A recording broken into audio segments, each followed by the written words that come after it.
Ladies and gentlemen, federal employees, welcome to this episode. Today we're talking about your 8 hugest, largest, whatever the right word is, your best benefits as a federal employee and the things you need to know going up into and into 2023, the biggest things you need to know. Now, let me say this. If you make it to the end of this video and you say, wow, I think I've got all these covered, I'm getting the most out of them, you are probably in a great spot come retirement. But most likely there's going to be at least a handful of these benefits that you're not getting the most out of, you're spending too much money on, or something in between. So again, we're going to talk about the 8 biggest benefits. If you're on the podcast, I'm going to be sharing my screen. I'm going to be drawing a few things out so that you get the best information experience possible. Now, one thing I will say about each one of these benefits, I have done many articles and videos about them. Now, in the description below, I have linked the most helpful benefit and videos on these topics, and I'm going to reference them as I go along. So if I get to, let's say, the TSP or your FERS supplement or whatever I get to, and you say, wow, maybe I'm missing something there, go check that article out, and they'll help you get the most out of that specific thing so you know the nuances and the things that apply to you. So I'm going to make my face a little smaller here on the YouTube channel and get my fancy dancy whiteboard out, and we're going to get going. So the first things first is your TSP, your thrift savings plan. Now, I have seen so many mistakes when it comes to your thrift savings plan and what people do when it comes to how they put money in, how they invest it, how they take money out in retirement. There are so many places and so many decisions with your TSP that you can go wrong. Okay. Now, it doesn't mean I don't know exactly if you're going wrong, but you want to be very careful. You understand first, what are you investing in? Does it make sense for your situation? Do you need to be using the Roth?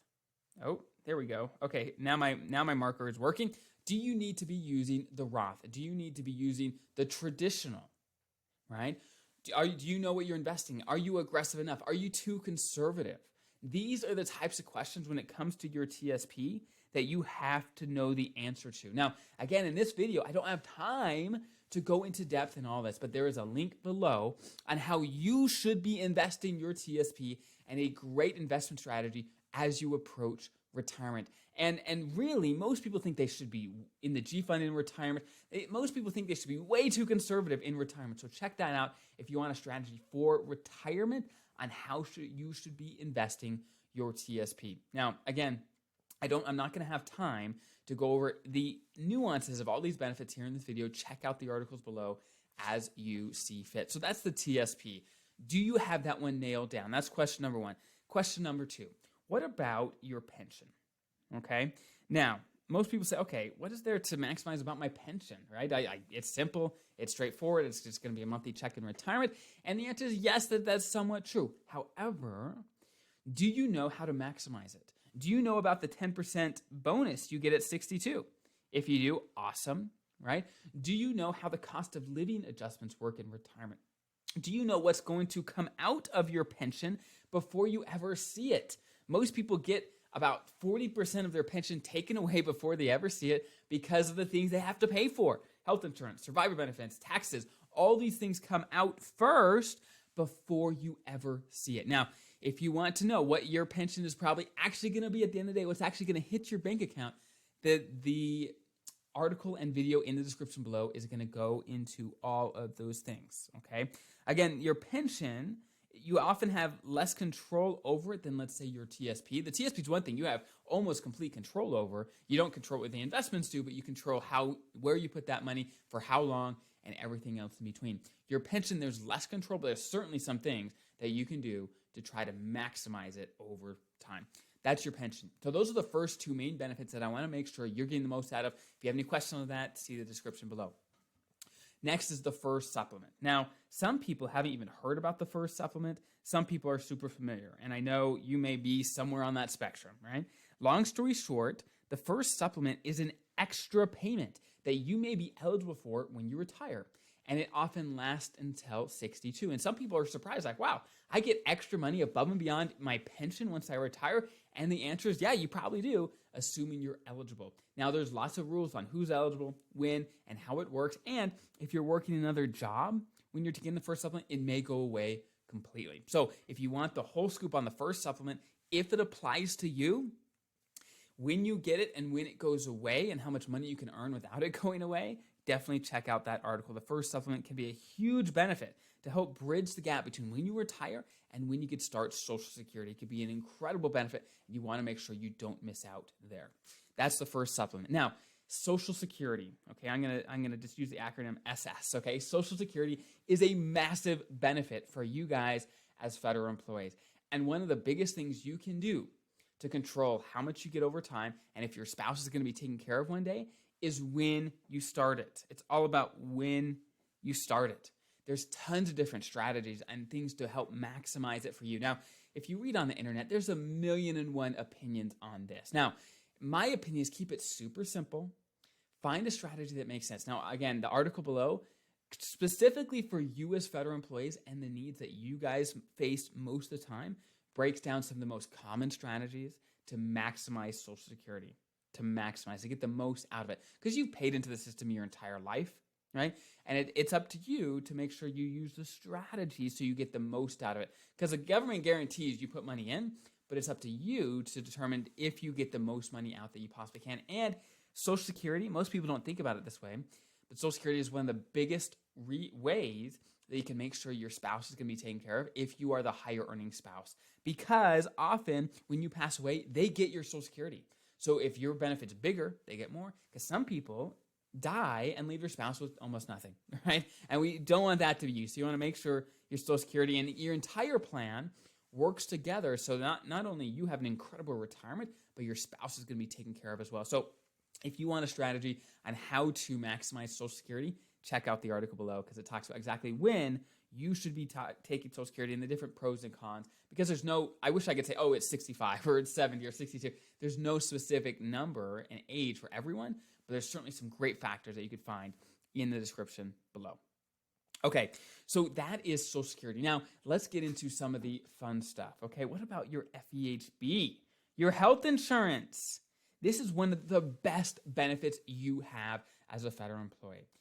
And you want to make sure a couple things. First, can you keep it into retirement? Can you keep it into retirement? Okay, that is one of the biggest questions that you have to answer yes to so you have a comfortable retirement. Because if you didn't know, the government pays about 70-75% of your premiums.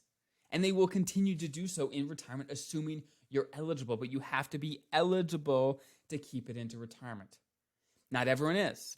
But if you are eligible, you could keep it into retirement. It can be a great way to keep your out-of-pocket costs in retirement down low. Because in retirement, and as you get older, the odds of you having high medical expenses only go up. And you want to make sure you're covered and good to go with FEHB in retirement. And when you get on Medicare, right, as a federal employee at 65, then you may want to change your FEHB plan to maximize how they work together, Medicare and your FEHB, okay? So, two things. Are you confident you could keep in retirement? Do you know the rules on how that works? Second, are you confident that the plan you have right now is going to work for you now and then when you're on Medicare at 65? Those are the big questions you have to answer. And certainly you always want to check every year to make sure your plan still works for you. So check out the article below. And the things that FEHB does change some in retirement, and the article below will walk you through exactly what those changes are and how that might affect you, okay? So that is FEHB. Again, a critical benefit in making sure you are going to be prepared for retirement. Okay, so that's FEHB. Now we're talking about FEGLI. And this is your life insurance through the government, FEGLI. So one of the common mistakes I see is that people keep FEGLI too long, okay? They keep it too long and they pay thousands, if not tens of thousands of dollars in extra premiums they did not have to pay. They keep it too long because FEGLI gets very expensive as you get older, very expensive. Into your 40s, 50s, 60s, it gets very expensive. And if your health is good, first, you could probably get a policy somewhere else. But the first question you should be asking is how much insurance do you need? Many people don't need insurance. They don't need life insurance because they have enough just money, assets, whatever. If something happened to you, their spouse or their kids, whatever, they'll be fine. Now, I don't know that's your situation, but I've seen that situation over and over again. And I see how people just pay so much money into the FEGLI program and never get a dime out of it. Never. So you want to make sure, I'm not saying go and cancel it just to cancel it. I'm saying double check first, how much coverage do you have? That's the first step. What is it costing you? How much insurance do you need? And what's the best place to get it? Definitely. You want to make sure you're maximizing FEGLI. Now, for some people, FEGLI is the best option they have. So I'm not saying get rid of it. You just want to make sure it makes sense for you. Okay, next, dental and vision. So this is, of course, more insurance, dental and vision insurance. Not every federal employee has this, but some of you do. And the biggest thing for you is, can you keep it into retirement? Because not everyone can. Again, you want to make sure if this is an important benefit for you, can you keep it in retirement? And what changes in retirement? The article below will go into all of that. And the good news is dental and vision is one of the more simpler benefits to keep into retirement. The easier it is. It's fairly easy to keep into retirement compared to, let's say, other benefits. Now, last benefit that you have as a federal employee is long-term care insurance. Many of you have long-term care insurance. Many of you don't. However, one big question I have is, should I have it? Because the biggest thing with long-term care insurance is it's expensive. It costs a ton of money, tons of money. So the big question is, hey, do I need to use this benefit? I know I have access to it. Should I use it? Right? And again, the article below about this is going to go into depth when you should and when you shouldn't. But spoiler alert, most people probably shouldn't. If they could find another way to do it without long-term care insurance, they'll save tens of thousands of dollars easily, just by knowing when they should get long-term care insurance and when to not, when there's another solution. So those, again, are the 8 benefits that you enjoy as a federal employee. There's the different insurance, right? Your health insurance, life insurance, dental, vision, long-term care, your TSP, pension, your first supplement, your Social Security. Those are all the benefits you enjoy as federal employees, at least. Sometimes there's more depending on your agency and what they have, right?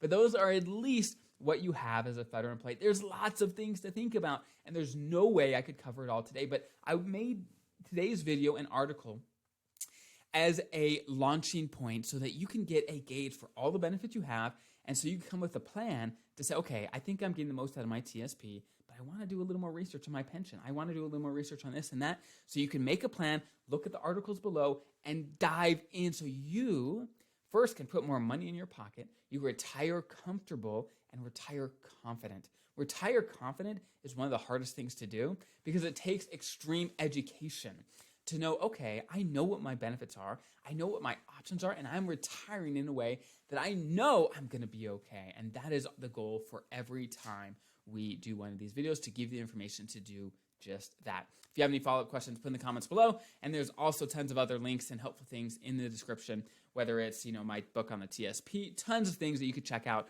below that will help you get closer to an incredible retirement. So again, check out all the things below. They will help you get there, and I'll see you guys next time.